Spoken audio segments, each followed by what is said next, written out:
et bienvenue sur la chaîne. Aujourd'hui on va pas parler make-up, je vais répondre à vos questions en ce qui concerne YouTube, puisque depuis que j'ai commencé ma chaîne, ça commence à faire un moment maintenant, j'ai régulièrement des questions mais toutes confondues et je me suis dit je n'ai jamais pris le temps vraiment de me poser et de répondre à toutes ces questions. Je pense que ce sera utile et que ça pourrait potentiellement vous intéresser.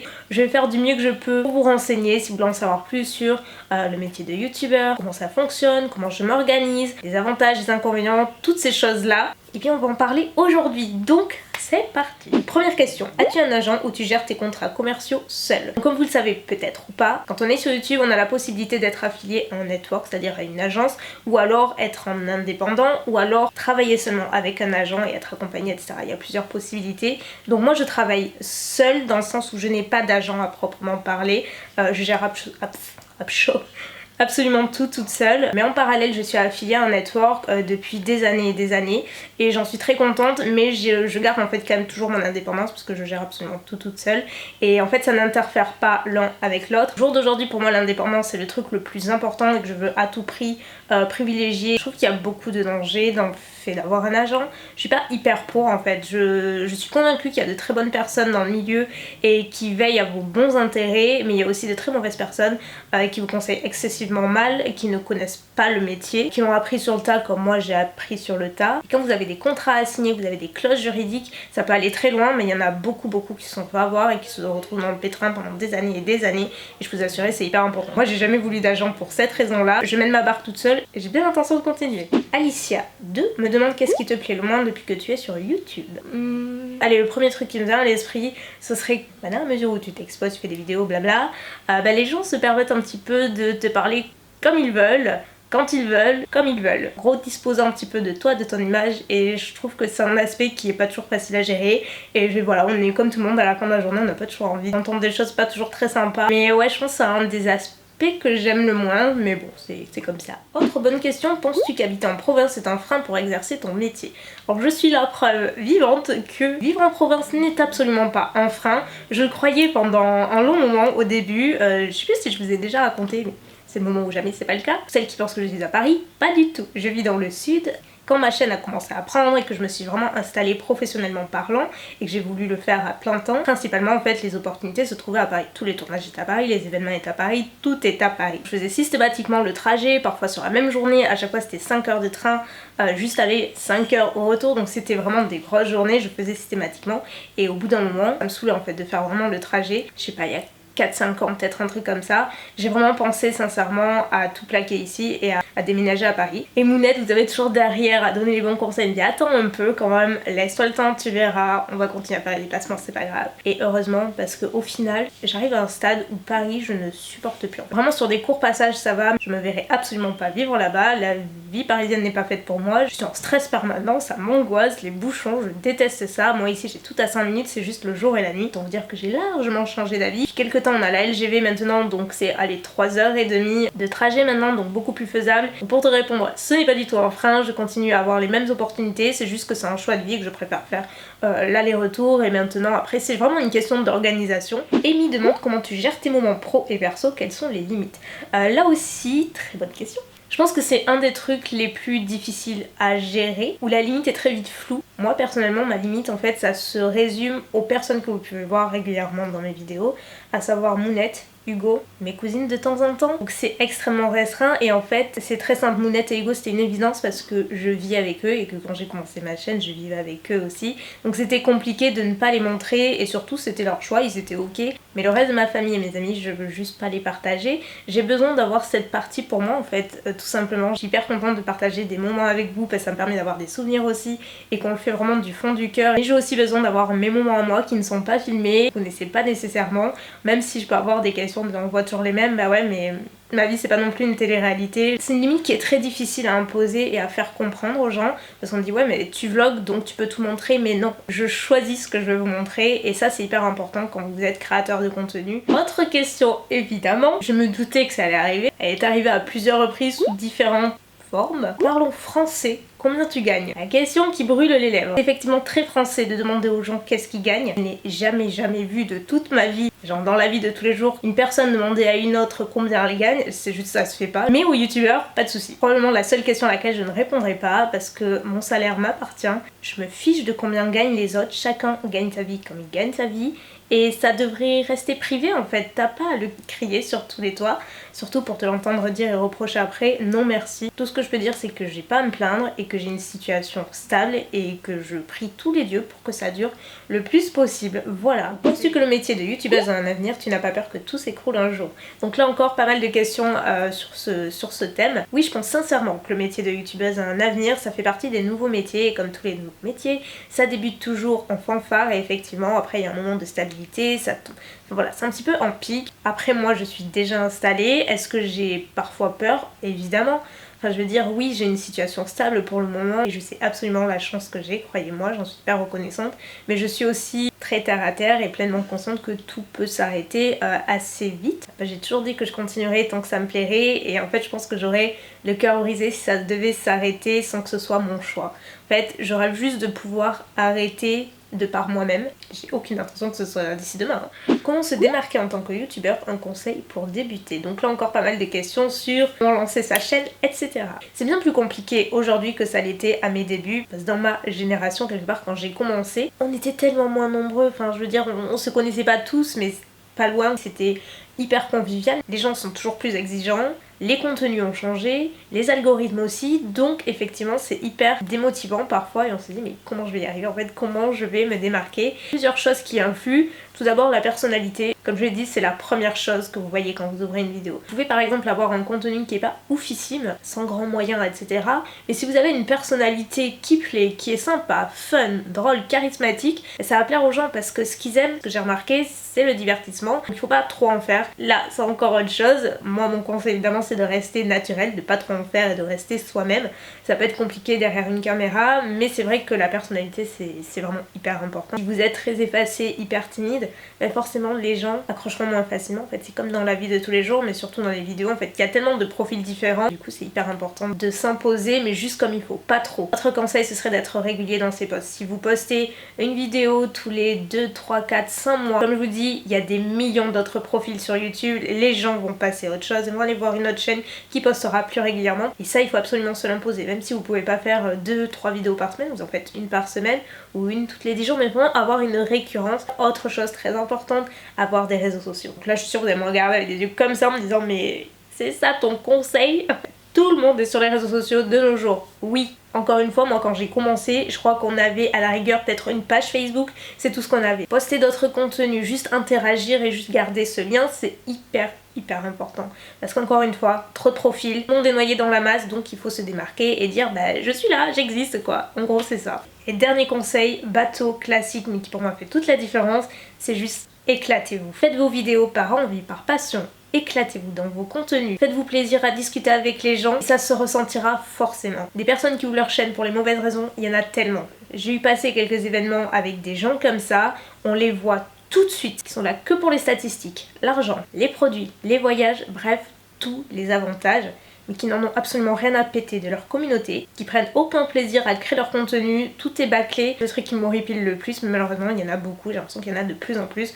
Donc juste soyez tout l'inverse, éclatez-vous, faites-le par passion, et les gens le ressentent. Franchement j'en suis persuadée. Autre question, Manon One Makeup, est-ce toi qui contactes les marques pour les PR lists, collaborations en partenariat, ou ce sont elles? Donc non, moi je n'ai jamais démarché les marques, jamais. Pourquoi pas, ça peut se faire, mais je ne l'ai jamais fait. J'ai choisi cette question, mais il y en a beaucoup dans ce style-là, vous voulez savoir un petit peu comment ça se passe.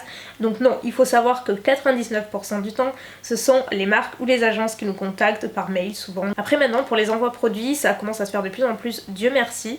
Moi j'ai commencé à le demander depuis l'année dernière. J'ai commencé à demander en octobre-novembre, quelque chose comme ça, avec notamment une agence avec qui je bosse beaucoup. J'aurais fait une liste sur les marques que je voulais continuer à recevoir et celles qui m'intéressaient pas, que je voulais simplement pas utiliser, et du coup ça évite le gâchis et l'envoi inutile. Et justement cette année ça commence à se faire de plus en plus. Ils envoient un mail en demandant si cet envoi nous intéresse, et à ce moment-là tu es libre de dire oui ou non, ça évite le gâchis. Comment as-tu appris à utiliser les logiciels de graphisme et de montage vidéo?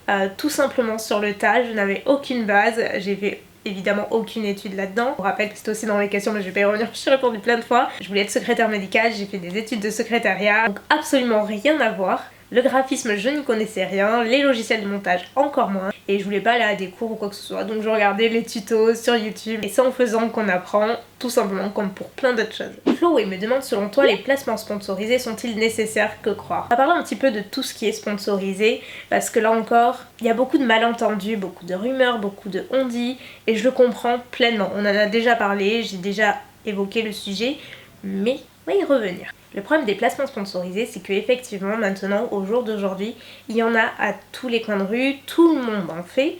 Que vous ayez une grande communauté ou pas du tout, tous les profils en font, parce qu'il y a aussi beaucoup d'arnaques et enfin il y en a absolument tous les jours. Je sais qu'on est plusieurs à vous le dire. Il y a des mails, collaboration rémunérée, gagner de l'argent facilement, partenariat gagnant, partenariat rémunéré, bref, tout vous dire, je ne les ouvre même plus, je coche et ça part à la poubelle directement tellement ça me saoule et c'est tout le temps. Pour reprendre l'exemple de la personne qui commence pour les mauvaises raisons et justement pour la patte du gain, évidemment qu'il y en a qui répondent favorablement et qui vous font des placements de ces personnes-là, qui c'est des sociétés fantômes, on n'y connaît rien, les gens se font arnaquer, enfin bref, c'est absolument bidon, je n'y crois pas du tout. Mais tu te fais de l'argent facilement et il y en a plein qui le font, qui en abusent.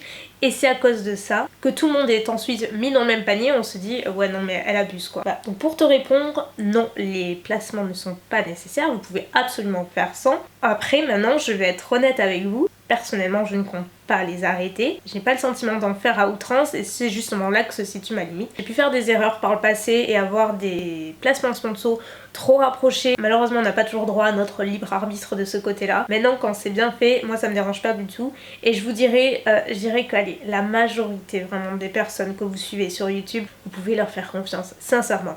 En fait, c'est très simple. Prenez une personne qui a commencé il y a 6, 7, 8, 9, 10 ans. Quand on a commencé, rien n'était monétisé. Il n'y avait pas AdSense, on n'avait rien. On ne gagnait pas un centime. On s'est construit tout seul et franchement, j'insiste sur ce mot. Donc quand tu es toujours là, autant d'années après, avec la même passion, certes, tu as plus d'avantages, c'est comme ça. On en profite, bien évidemment. Je peux vous dire qu'on sait d'où on vient, on sait comment on a commencé, donc pour rien au monde, je dis bien pour rien au monde, on mettrait en péril la relation et la confiance qu'on a avec notre communauté pour un placement sponsorisé. C'est juste pas possible. Je vais jamais vous conseiller un produit dans lequel je ne crois pas, que je n'utilise pas, juste parce que j'ai été payée tant pour en dire du bien. Parce que clairement, si j'utilise pas, qu'il est naze, vous allez lâcher, vous allez le savoir, vous allez vite le voir, vous me connaissez.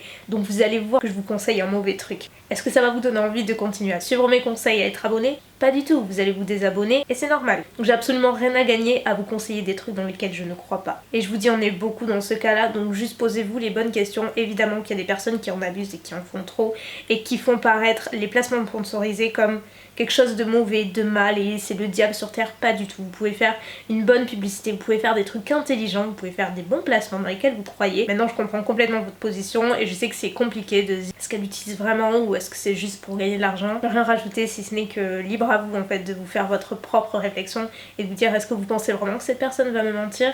Je pense que quand vous suivez depuis longtemps les mêmes personnes, vous le savez. Comment tu organises tes semaines entre les tournages, les rendez-vous, les déplacements, etc. Alors il faut savoir que je suis une personne extrêmement organisée, genre dans ma tête c'est des tiroirs quoi. Tout est hyper organisé, je vous jure. Il y a des mois où je suis plus ou moins occupée que d'autres. Là par exemple le mois d'août c'est le néant total, j'adore parce que c'est vraiment le seul mois où c'est des vacances quelque part. Mais le reste de l'année c'est plus ou moins tout le temps, c'est très aléatoire. Une chose que j'aime le plus je pense dans mon boulot c'est que justement la routine n'est jamais la même. En fait il y a pas ou très peu de routine d'une semaine à l'autre, tout est différent. Vous voyez là je suis rentrée il y a pas longtemps mais genre il y a 2 semaines j'ai enchaîné avec un événement, un voyage presque super sympa à Londres, après j'ai fait 2 jours de tournage, je suis revenue à la maison tourner mes vidéos, faire ce que j'avais à faire à côté puis je suis repartie, enfin bref c'est juste super intéressant et enrichissant donc je peux pas te dire ben voilà mon planning il ressemble à ça parce que concrètement c'est très aléatoire et c'est ça qui est cool et c'est ce que j'aime vraiment le plus dans mon boulot. Très bonne question, pas trop dur de bosser à la maison, d'y être toute la journée, tous les jours. Je dirais que c'est hyper personnel, il y a des gens qui vont avoir besoin d'être entourés de plein de monde, d'être dans une ambiance de bureau. Moi, c'est vrai que dans mon cas, ça m'arrange encore une fois, je suis de nature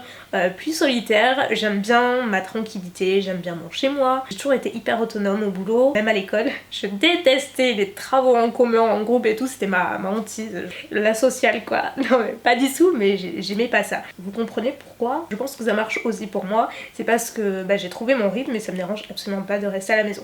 Je vous vous avoue, quand j'enchaîne vraiment toute la semaine, il arrive un moment où j'ai besoin de sortir, de côtoyer du monde et juste m'évader et tout. En revanche, dans mon cas, ce qui est le plus compliqué, c'est de pas avoir un bureau en fait, parce que du coup mon bureau est dans ma chambre et c'est la pièce dans laquelle je passe le plus de temps. En fait, c'est très mauvais d'avoir votre pièce de travail dans votre milieu de nuit. C'est hyper mauvais, mais bon, pour le moment, je n'ai pas le choix. C'est en cours de projet, vous verrez. J'espère vous en parler bientôt, mais voilà, pour moi, c'est vraiment juste le truc qui me pèse le plus. Si on annonçait qu'on ne pourrait plus gagner d'argent avec YouTube, tu continuerais. Franchement, c'est pas pour être faillot ou quoi que ce soit, mais c'est la vérité de chez vérité. Je pense que je suis même sûre que je continuerai parce que comme je vous dis, j'aime trop ça. En fait, ça fait partie de moi, c'est ma routine. Plus que ma routine, c'est juste ça fait partie de moi. De faire une vidéo, la monter, la publier, attendre vos retours, c'est comme ça, c'est un réflexe et que ça me manquerait cruellement en fait de pas le faire. Après, évidemment, je vous cache pas que si on gagnait plus d'argent et que c'était plus monétisable, je continuerai, mais j'y mettrais pas les mêmes moyens. Je me prendrais peut-être un peu moins la tête, beaucoup moins la tête c'est sûr,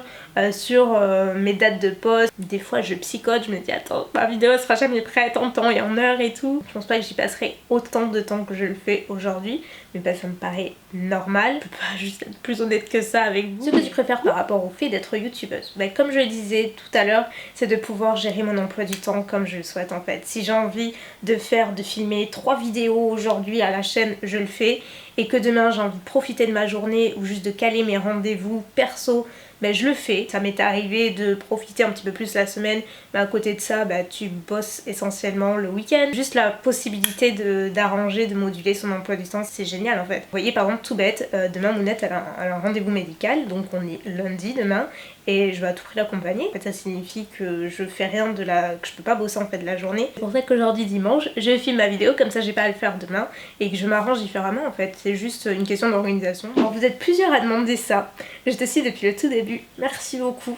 Que changerais-tu si tu le pouvais? Franchement, j'ai beau me creuser la tête, je vous assure, je pense à rien en particulier en fait. Je dis pas que tout ce que j'ai fait c'est parfait, hein, c'est pas du tout ce que je veux dire, mais il n'y a rien qui me vienne à l'esprit que j'aimerais absolument changer. Plus dans le côté relationnel que je regrette certaines choses. J'aurais aimé ne pas accorder ma confiance à certaines personnes, passer du temps perdu et tout, mais bon au final tu apprends de tes erreurs, c'est comme ça, mais après il y a vraiment rien que je changerais. Franchement non. Alors ton projet perso, tu devais l'annoncer il y a quelques temps, la véranda etc. T'as pas l'air très contente. Oui, je sais, donc la véranda c'est tombé à l'eau, je vous le dis, j'ai déjà dit. Oui, j'ai un autre projet perso. Ce que je peux vous dire c'est que ça prend forme. Que la première frustrée dans l'histoire, c'est moi de ne pas pouvoir vous le dire. Si je pouvais, je le ferais. Je veux juste tellement pas me porter la poisse, ça fait 6 mois que je suis dessus. Comment ça peine à en voir le bout. En même temps je sais qu'à partir du moment où je vous le dirai, il n'y aura pas de retour arrière et les gens vont me dire bon mais c'est quand que ça sort, c'est quand. Et c'est juste ça que je veux m'éviter en fait. Je veux pas avoir à répéter aux gens mais attendez parce que c'est quelque chose qui prend beaucoup de temps, c'est un truc énorme pour moi. Je veux pas me mettre encore plus de pression que je n'en ai déjà, donc c'est pour ça que ça ralentit un petit peu. Ça ne te gêne pas qu'on vienne te voir dans la rue, vraiment? Non franchement ça me dérange pas du tout parce que ça se passe toujours hyper bien. J'ai rarement eu de mauvaises expériences. J'en ai eu. Genre dans la rue j'ai pas eu. J'ai eu des personnes qui m'ont harcelée, qui sont passées par ma famille. À ce moment-là, ça me rend absolument dingue et c'est l'aspect que j'aime le moins. Ça fait partie du personnage quand tu veux t'exposer comme je le disais au début. C'est pas quelque chose que tu choisis et surtout tu ne peux absolument rien faire. Et ça c'est très déstabilisant. Mais en dehors de ces mauvaises expériences, elles sont minoritaires comparées aux belles rencontres que tu peux faire tous les jours et donc franchement ça me dérange pas du tout. Au contraire, si vous me voyez, n'hésitez pas, j'ai jamais mordu personne, au contraire. Rachida me demande peux-tu nous parler de cette guerre entre youtubeurs et youtubeuses sans langue de bois? Merci. Alors très franchement, je vais pas m'étaler parce que je n'ai rien à raconter. Je ne fais pas partie des dramas sur YouTube. Je vis pas dans une grotte non plus. J'entends des choses mais en fait c'est juste que je suis comme ça dans la vraie vie aussi. J'ai toujours détesté les conflits, je préfère m'en tenir le plus loin possible et sur YouTube encore plus. Est-ce que j'ai eu des mauvaises expériences? Oui, très peu. Et celles que j'ai pu avoir, je n'en saurais jamais rien parce que ça m'appartient. Et c'est pas mon style de laver mon linge sale comme ça en public et de tout raconter, enfin je veux dire ça fait partie de la vie, c'est comme ça, y a pas de drame. Tu peux t'entendre avec certaines personnes, avec d'autres beaucoup moins, bah ok, enfin je veux dire dans n'importe quel boulot c'est pareil. Enfin, pourquoi ce serait différent sur YouTube? C'est pas parce que tu t'exposes que tu dois exposer tous les problèmes que tu rencontres avec toutes les personnes. Il y a des amitiés qui se font, qui se défont, bah c'est la vie en fait. Autre question intéressante, comment as-tu eu l'idée d'employer Mounette? Quel job faisait-elle avant? Parce que pour celles et ceux qui ne le savent pas, bah Mounette travaille pour moi, c'est pour ça qu'elle me suit partout, qu'on est tout le temps ensemble. C'est parce qu'elle travaille pour moi depuis maintenant 3 ans je crois. En fait ça s'est fait très naturellement. pour l'histoire courte, elle bossait à temps plein et moi en fait c'est quand je commençais à avoir de plus en plus justement d'opportunités comme je le disais à Paris, j'avais surtout les tournages, du coup elle bossait toute la semaine donc c'était super compliqué de concilier les deux. Évidemment vous n'avez pas besoin d'un médecin, j'aurais pas pu y aller toute seule, j'aurais pu évidemment embaucher quelqu'un pour m'accompagner, enfin voilà, il y a des gens pour ça. Moulin ne voulait pas, voilà, elle aime bien être là et elle avait envie de vivre ces choses là avec moi, donc très naturellement on a commencé à en discuter. En fait c'est elle m'a dit écoute prends une dispo, on va tenter, toi tu auras du temps pour des tournages, je pourrai t'accompagner et c'est ce qu'on a fait en fait. Les mois qui ont suivi, on a trouvé notre rythme comme ça et en fait ça a matché super bien et ça a continué, ça s'est stabilisé, donc au bout d'un moment en fait j'ai dit bah tu repars pas bosser, tu viens chez moi. Voilà, donc c'est ma seule et unique employée, modèle et c'est trop cool en fait. Je me serais pas vue embaucher qui que ce soit d'autre. Moi c'est la famille d'abord et je lui fais une confiance aveugle qu'elle m'aide beaucoup, notamment dans les déplacements, sur la partie comptabilité aussi. J'ai un comptable mais elle m'aide aussi sur cette partie là, je déteste ça, et sur d'autres aspects aussi. Voilà pour te répondre. Et voilà ma team chouchou, mon téléphone est bouillant. Je pense que vous aurez matière à avoir quelques réponses, en tout cas celles que vous vous posez le plus. Si par cas vous en avez d'autres, je suis absolument pas contre le fait d'en refaire, de faire une partie 2 si vraiment pas tout couvert, parce qu'il y en a eu beaucoup et c'est là que je me rends compte que vous posez vraiment beaucoup de questions. En même temps personne n'en parle trop en détail. C'est peut-être dommage quelque part parce qu'effectivement ça peut être intéressant, ça fait partie des nouveaux métiers, il y a plein de choses à savoir. Si vous voulez une partie 2, dites-moi en commentaire, il n'y a pas de souci, tout est faisable. Sur ce, moi je vais vous laisser, merci beaucoup d'avoir regardé cette vidéo. N'oubliez pas de la liker si elle vous a plu, de vous abonner pour ne pas rater les prochaines. Je vous fais de très gros bisous et puis je vous dis à très vite pour la prochaine vidéo. Bye!